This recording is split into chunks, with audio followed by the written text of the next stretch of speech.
గాజువాక పాత కన్నవానిపాలెం బీజేపీ కార్యాలయంలో పుల్వామా అమరుల సంస్మరణ సభ నియోజకవర్గం కన్వీనర్ కరణం రెడ్డి నరసింగారావు ఆధ్వర్యంలో జరిగింది.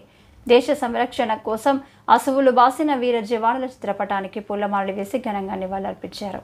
ఈ సందర్భంగా నరసింగారావు మాట్లాడుతూ 2019 సంవత్సరం ఫిబ్రవరి 14న సాయంత్రం 4 గంటలకు జమ్మూ కాశ్మీర్ పుల్వామాలో జరిగిన ఆత్మాహుతి దాడిలో 40 మంది సిఆర్పీఎఫ్ జవాన్లు ప్రాణాలు కోల్పోయారని, 30 మందికి పైగా తీవ్రంగా గాయపడ్డారని గుర్తు చేశారు. వారి కుటుంబ సభ్యులకు ప్రగాఢ సానుభూతిని తెలియజేశారు. ప్రధాని నరేంద్ర మోదీ నాయకత్వంలో ఫిబ్రవరి 26న పాకిస్తాన్లోకి చొచ్చుకొని వెళ్లి సర్జికల్ స్ట్రైక్స్ చేసి 300 మంది ఉగ్రవాదులను అంతమొందించారని అన్నారు. కార్యక్రమంలో నాయకులు గూటూరు శంకర్రావు, రంగనాయకులు కృష్ణారెడ్డి, రామస్వామి, రాజశేఖర్ తదితరులు పాల్గొన్నారు. నమస్కారం అండి. 2019 సంవత్సరం జమ్మూ కాశ్మీర్ పుల్వామాలో జవాన్లపై జరిగినటువంటి బాంబు దాడిలో 40 మంది జవాన్లు వీరమరణం పొందారు. వారందరికీ కూడా ఘనంగా నివాళులు అర్పించడం జరుగుతుంది. భారతదేశం కోసం మరి సైనికులు సరిహద్దుల్లో సిఆర్పీఎఫ్ సిబ్బంది విధులు నిర్వహిస్తూ ఒక ప్రాంతం నుంచి మరో ప్రాంతానికి వెహికల్స్లో వెళ్తుంటే ముందు నుంచి ఒక ఆగంతకుడు వచ్చి కారులో 5వ నెంబర్ బస్సుని ఢీకొని బాంబ్ బ్లాస్ట్ చేయడంతో ఆ యొక్క బస్సు అంతా పేలిపోయింది. అందులో ఉన్న జవాన్లు 40 మంది చనిపోయారు. 30 మందికి పైగా తీవ్రంగా గాయపడ్డారు.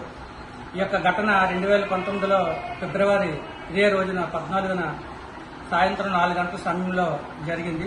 ఇది దేశవ్యాప్తంగా ఉన్నటువంటి ప్రజలందరినీ కూడా తీవ్ర దిగ్భ్రాంతికి గురి చేసింది.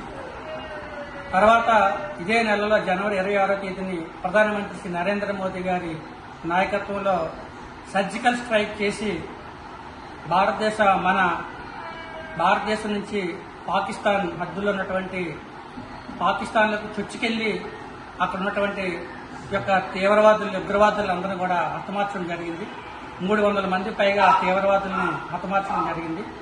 దాంతో భారతదేశ బలం ఏంటనేది ప్రపంచానికి చాటి చెప్పడం జరిగింది. భారతదేశంలో ఉన్నటువంటి ప్రధానమంత్రి శ్రీ నరేంద్ర మోదీ గారి నాయకత్వంలో ఈ యొక్క సర్జికల్ స్ట్రైక్, ఎయిర్ స్ట్రైక్ ద్వారా ఈ యొక్క ఆగంతకులందరినీ కూడా హతమార్చడం జరిగింది.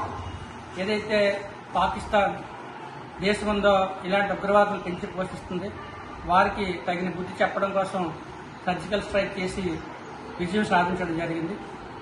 ఫిబ్రవరి 26వ తేదీ 2019లో ఈరోజు మా పార్టీ పెద్దల పిలుపు మేరకు గాజువాక పార్టీ కార్యాలయంలో 40 మంది వీర జవాన్లకి శ్రద్ధాంజలి ఘటించి వారి అశ్రు నివాళులు అర్పించి వారికి ఘనంగా పూలతో నివాళులు అర్పించడం జరిగింది. వారి ఆత్మశాంతి చేకూరాలని వారి కుటుంబ సభ్యులందరికీ మరొకసారి ప్రగాఢ సానుభూతి తెలియజేసుకుంటూ ఈ కార్యక్రమంలో పాల్గొన్న పెద్దలు గూటూరు శంకర్రావు గారు, నాగేశ్వరరావు గారు, కృష్ణారెడ్డి గారు, రంగనాయకులు గారు, స్వామి గారు, రాజశేఖర్ గారు, రామయ్య గారు అందరికీ పేరు పేరున ధన్యవాదాలు తెలియజేస్తాను.